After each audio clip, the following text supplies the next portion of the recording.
के सफ़र में एक बात सीखी है, सहारा कोई कोई देता है और धक्का देने को हर शख्स तैयार बैठा है। Hi friends, welcome to all of you on your own YouTube channel maths zone Adda. Dear friends, last video में हमने एक्सरसाइज 9.1 का क्वेश्चन नंबर 10 किया था। आज की इस क्लास में हम नेक्स्ट क्वेश्चन देखेंगे और बिना किसी देरी के सीधा क्लास शुरू करते हैं। क्वेश्चन नंबर 11 की स्टेटमेंट ये कहती है स्टूडेंट्स कि कोई नदी है और उस नदी के एक किनारे पर एक टावर खड़ा है, जैसा कि आपको फिगर में दिखाई दे रहा है। मान लेते हैं कि ये हमारी नदी है BC और BC के B वाले पॉइंट पर जो किनारा है उस पर क्या खड़ा है, एक टावर खड़ा है और कहता है कि टावर के टॉप से नदी के दूसरे किनारे पर जो टावर के अपोजिट वाला किनारा है उस पर क्या है, एंगल बना रहा है, एंगल ऑफ एलिवेशन 60 डिग्री। कहाँ से? टावर के टॉप से नदी के दूसरे किनारे पर।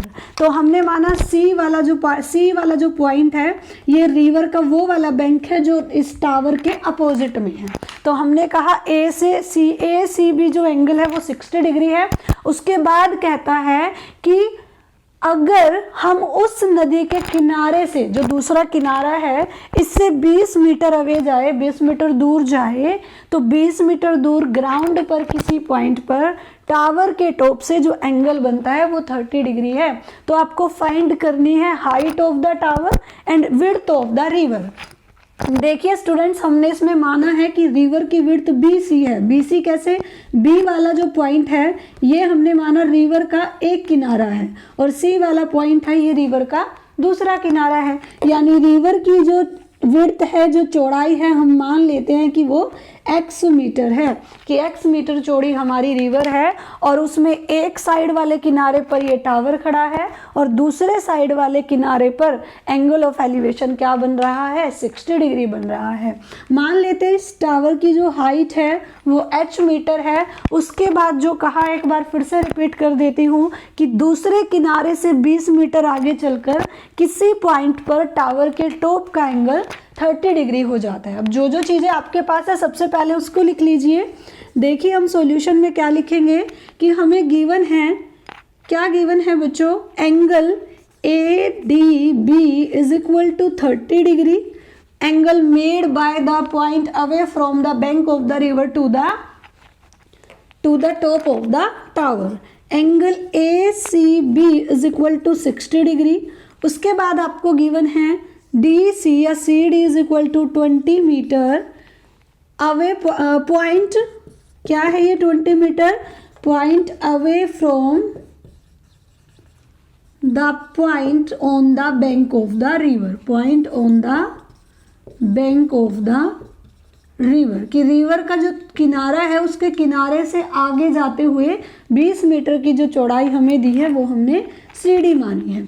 उसके बाद हम लेट कर लेते हैं कि AB हमारी क्या है, H metre height of tower, क्या मान लेते हैं, हाइट ऑफ टावर। और उसके बाद हम मान लेते हैं BC is equal to X metre width of river, जो कि ये दोनों चीज़ें हमें निकालनी हैं।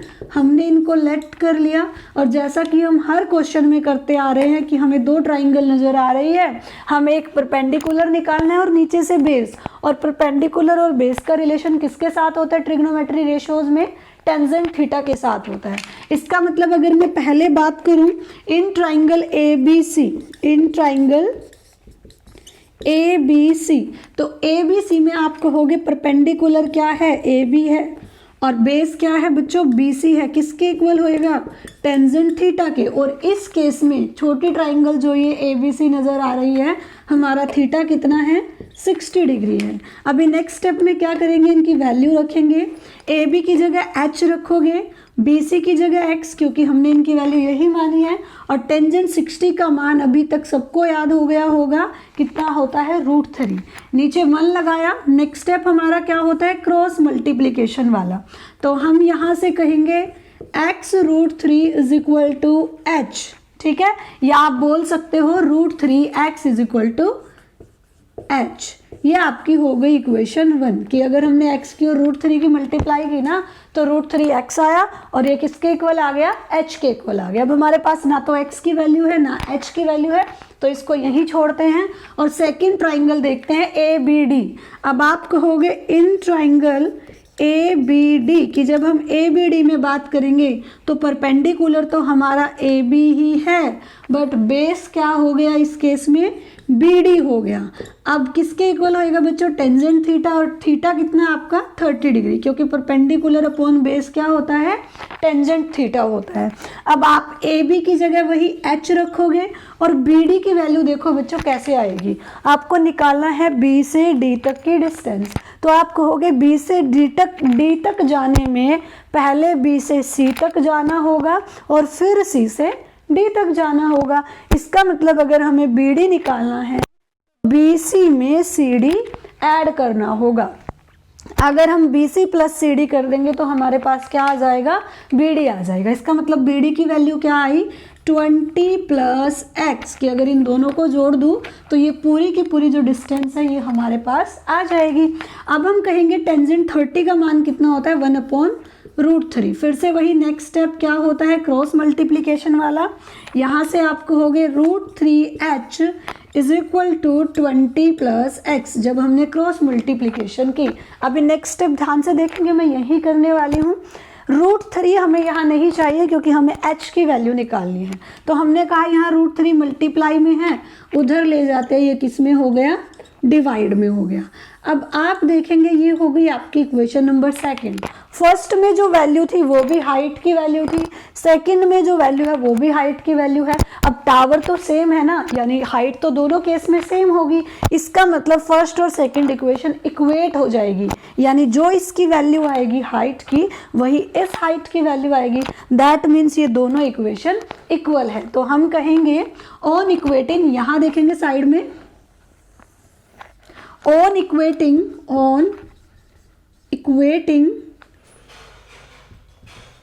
इक्वेशन 1 and 2, जब आप 1 and 2 को इक्वेट करोगे तो आपके पास आएगा √3x is equal to 20 plus x upon √3। कितना आएगा, 20 प्लस x अपॉन √3।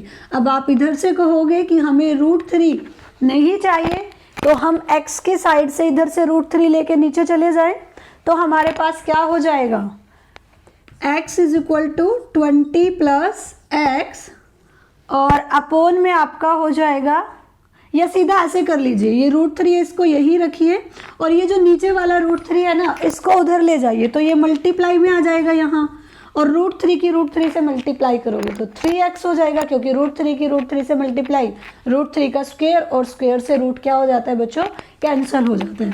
तो यहाँ आपके पास बचा 3x is equal to 20 plus x। अब x वाले एक साइड कर लीजिए, 3x ये इधर आएगा तो -x हो गया, और इक्वल में क्या बचा बच्चों, 20 बचा। ये तो पता ही होगा, अगर लेफ्ट से राइट जाते हैं या राइट से लेफ्ट जाते हैं तो साइन चेंज हो जाते हैं। ये प्लस का x था तो ये इधर आके क्या हो गया, -x हो गया। अब आप कहोगे 3x में से 1x सब्ट्रैक्ट करेंगे तो 2x बचेगा, which is equal to 20 and x is equal to 20 upon 2।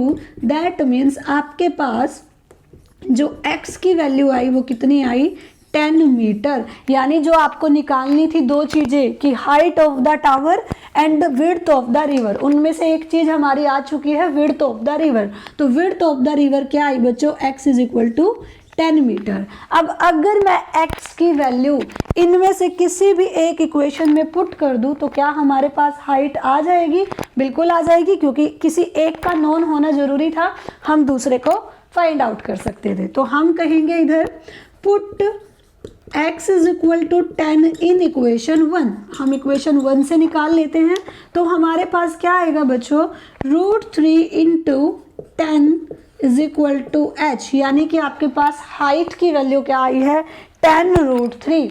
आप इसको और छोटा कर सकते हो, कैसे, √3 की वैल्यू होती है बच्चों 1.732। अगर आप यहाँ ये पुट कर दोगे √3 की जगह, ये √3 की वैल्यू होती है 1.732, सभी इसको रिमेंबर रखेंगे। अगर आप ये पुट कर दोगे तो आपके पास h क्या आएगा, 1.732 मल्टीप्लाई 10, और अगर इसकी पॉइंट हटाओगे तो नीचे 1000 से डिवाइड करोगे, एक जीरो से एक जीरो कैंसिल हो जाएगी, तो आपके पास क्या बचा नीचे, 1732 अपॉन 100। इसका मतलब आपके पास आया 17.32 metre height of the tower. देखिए अगर आप यहाँ छोड़ दोगे कि 10√3 metre height of the tower आई है तब भी ये ठीक है। अगर थोड़ा और सॉल्व करना चाहते हो तो √3 की वैल्यू होती है 1.732 और आप इसको क्या कर दोगे, पुट कर दोगे। पुट करने के बाद इसकी पॉइंट हटा दीजिए, 10 मल्टीप्लाई में है, काट कर जो बचा इतने मीटर आपकी हाइट आ गई। एक बार फिर से रिपीट करते हैं, क्वेश्चन क्या था, हमें करना क्या था। ये कहा गया था एक नदी है, एक रिवर है, मैंने माना BC वो रिवर है और इसके एक किनारे पर तो टावर है और दूसरे किनारे पर उस टावर के टॉप से 60 डिग्री का एंगल बन रहा है। फिर जिस पॉइंट पर एंगल 60 डिग्री बन रहा है, अगर किनारे से उस पॉइंट पर 20 मीटर आगे चली जाऊं, यानी अब ये ग्राउंड है, अब ये रिवर नहीं है क्योंकि हम किनारे पर तो यहीं पहुंच गए थे।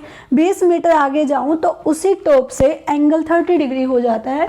तो width of the river and height of the tower आपको निकालना था। आपने क्या किया, दो ट्राइंगल नजर आई, दोनों में टेंजेंट थीटा लगाया। क्यों लगाया, क्योंकि परपेंडिकुलर अपॉन बेस का रिलेशन बन रहा था और परपेंडिकुलर अपॉन बेस का रिलेशन किस ट्रिग्नोमेट्री रेशो के साथ होता है, टेंजेंट थीटा के साथ होता है।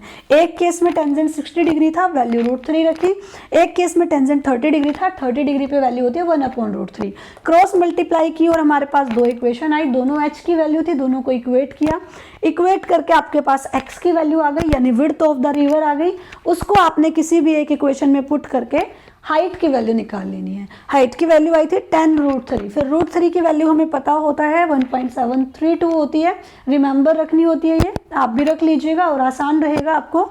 ये पुट कर देंगे, इसकी पॉइंट हटा देंगे तो आपके पास हाइट ऑफ द टावर आ गई। ये थी फ्रेंड्स आज की वीडियो जिसमें हमने क्वेश्चन नंबर 11 देखा। अगर आपको क्वेश्चन अच्छे से समझ आया हो तो मुझे कमेंट करके ज़रूर बताइएगा।